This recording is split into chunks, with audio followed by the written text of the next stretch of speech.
मतलब का रिश्ता। एक गांव में एक साहूकार रहता था। साहूकार बहुत पैसे वाला था। आसपास के कई गांव में उसका बड़ा नाम था। लेकिन साहूकार को अपने पैसों का, अपने रुतबे का और अपने नाम का बड़ा घमंड था। वो अपने नाम को बनाए रखने के लिए बहुत ज्यादा सोचता था और बिना किसी की भावनाओं की कद्र किए वो सब करता था जो उसे लगता था कि करना चाहिए। साहूकार को कई सालों बाद एक संतान प्राप्ति हुई थी। साहूकार ने अपनी इस खुशी को मनाने के लिए अपने घर पर एक बहुत बड़ा कार्यक्रम रखा, जिसमें उसने आसपास के गांव के सभी ऐसे रिश्तेदारों को जो पैसे वाले थे बुलाया था। पास के ही गांव में साहूकार की खुद की सगी बहन भी रहती थी। क्योंकि इन दिनों उसकी आर्थिक परिस्थिति कुछ अच्छी नहीं थी, इसलिए उसने अपनी बहन को इस कार्यक्रम के लिए नहीं बुलाया।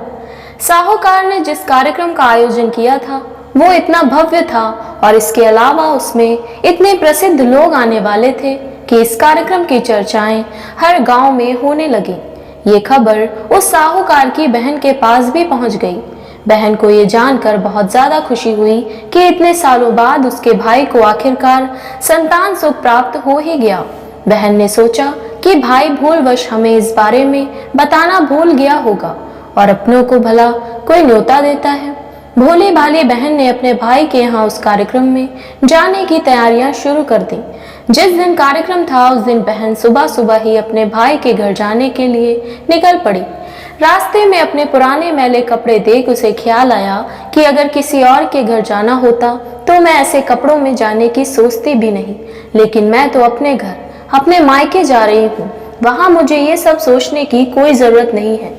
जैसे ही वो अपने मायके पहुंची तो वहां का भव्य आयोजन देखकर वो बहुत खुश हो गई और उसे अपने भाई पर बहुत गर्व हुआ। वहां पर वो जल्दी से जल्दी अपने भाई से मिलकर उसकी खुशी में शामिल होना चाहती थी। वो तुरंत सीढ़ियां चढ़कर घर के अंदर प्रवेश कर गई। उसने देखा कि उसका भाई मेहमान के तौर पर आए सभी धनी और नामी लोगों का स्वागत करने में व्यस्त है। बहन जैसे ही अपने भाई की तरफ उससे मिलने के लिए बढ़ी, उसके भाई की नजरें उस पर पड़ गईं और अपनी बहन को ऐसे मैले पुराने कपड़ों में देखकर भाई ने उससे मिलना तो दूर बल्कि तुरंत बहाना बनाकर वहां से निकल गया। बहन ने सोचा इतने लोगों में बेचारा अकेला भाई क्या क्या करे, जरूर उसे कुछ काम याद आ गया होगा, इसलिए वहां से चला गया होगा। बहन बाद में अपनी भाभी से मिलने गई। भाभी ने उसका स्वागत किया और उसे खाना खाने के लिए आग्रह किया। बहन ने सोचा ठीक है, पहले खाना खा लेती हूँ, फिर बाद में आराम से भाई से मिल लूंगी। बहन खाना खाने के लिए पंगत में बैठी। भाई ने देखा कि सभी धनवान मेहमानों के बीच उसकी गरीब बहन बैठी हुई है। सभी कीमती पोशाक पहने लोगों के बीच उसकी बहन जो पुराने मैले कपड़े पहनकर बैठी थी, ये भाई से देखा नहीं गया।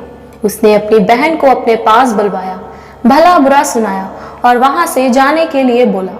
बहन ने अपने सपने में भी नहीं सोचा था कि उसके साथ कभी ऐसा व्यवहार भी हो सकता है, और वो भी उसके खुद के मायके में। अपना अपमान होने के बाद बहन तुरंत अपने घर ससुराल जाने के लिए चल पड़ी। बहन इस बात को पचा ही नहीं पा रही थी कि उसके अपने भाई ने उसके साथ इतना बुरा व्यवहार किया। उसकी आंखों से आंसू नहीं थम रहे थे। रास्ते में उसे अपनी पुरानी दोस्त मिली। उस दोस्त ने उसे रोने का कारण पूछा। हालांकि बहन उसे नहीं बताना चाहती थी, लेकिन दोस्त के बार बार पूछने पर उसने उसके साथ हुई सारी घटना उसे बता दी। उसकी दोस्त एक समझदार महिला थी। उसने कहा, अगर तुम मेरी बात मानो तो एक दिन तुम्हारा भाई खुद तुम्हें अपने यहाँ बुलाएगा और तुमसे माफी मांगेगा। बहन ने उससे कहा कि मैं तुम्हारी हर बात मानूंगी, बताओ मुझे क्या करना होगा। दोस्त ने कहा कि तुम कोई गृह उद्योग शुरू कर दो, उसमें इतनी मेहनत करो कि उस काम में तुमसे अच्छा कोई भी ना हो। बहन को अपने दोस्त की बात सही लगी। उसने घर पहुंचकर अपने आंसू पोंछकर उसी दिन से उसने एक गृह उद्योग शुरू किया। उसने दिन रात मेहनत की, अपने साथ कई और गांव की महिलाओं को जोड़ा और देखते ही देखते उसका गृह उद्योग चल पड़ा। कुछ ही सालों में आसपास के 50 गांवों में उसका नाम और रुतबा काफी बढ़ गया और अब वो पैसों के मामले में अपने भाई से भी ज्यादा बड़ी बन गई। भाई को भी जब ये पता चला कि उसकी बहन बहुत अमीर हो गई है तो उसने सोचा कि एक बार उससे मिलकर आया जाए। वो जब अपनी बहन से उसके घर मिलने पहुंचा तो बहन ने उसका किसी राजा महाराजा की तरह स्वागत किया, उसके पसंद का खाना खिलाया। बहन का ऐसा व्यवहार देखकर भाई को अपनी पिछली गलती का एहसास हुआ, इसलिए उसने अपनी बहन को अपने घर होने वाली पूजा के लिए आमंत्रित किया। कुछ ही दिनों बाद बहन अपने भाई के यहाँ उस पूजा के लिए पहुंच गई। जैसे ही बहन अपने भाई के घर पहुंची, उसका भाई उसके स्वागत के लिए दरवाजे में ही खड़ा था। बहन अपनी महंगी गाड़ी में आई थी। उसने बहुत कीमती साड़ी और उससे भी ज्यादा कीमती गहने पहन रखे थे। बहन का ऐसा ठाट बाट देखकर सिर्फ भाई नहीं बल्कि उसका पूरा गांव दंग रह गया।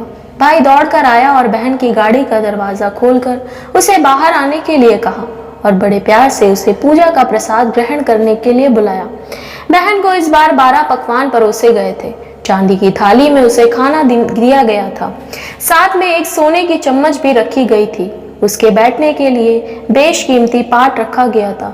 ये सब देखकर उसको वो पुराना दिन याद आ गया जब भाई ने उसे बिना खाना खिलाए ही भला बुरा कहकर वापस लौटा दिया था। बहन खाना खाने के लिए तो नहीं बैठी, लेकिन उसने अपने सारे कीमती जेवर उतारकर उस थाली के सामने रख दिए और अपना खाना कीमती जेवरों पर रख दिया। बहन का ऐसा व्यवहार देखकर सभी हैरान थे। किसी को नहीं समझ में आ रहा था कि बहन ऐसा क्यों कर रही है। आखिर वो क्यों उन जेवरों को खाना खिला रही है।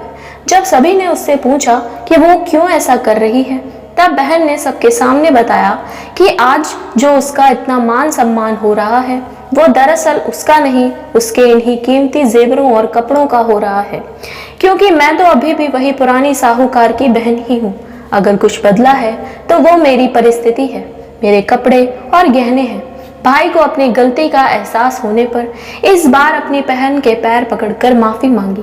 बहन जो पहले भी अपने भाई से निस्वार्थ प्रेम करती थी, उसने अपने भाई को माफ कर दिया और उसे गले से लगा लिया। दोस्तों, पैसे हमारे जीवन को सरल बनाने के लिए हैं, जबकि रिश्ते जीवन में मिले किसी सच्चे वरदान की तरह हैं। अगर उन्हें सच्चे मन और निस्वार्थ भाव से निभाया जाए, पैसे खर्च हो जाएं तो आप बाद में भी कमा सकते हैं, मगर रिश्ते टूट जाएं तो दुनिया का सारा धन भी आपको उन्हें वापस नहीं दिला सकता। अगर आपको हमारी ये कहानी पसंद आई हो तो हमारे चैनल को सब्सक्राइब करें।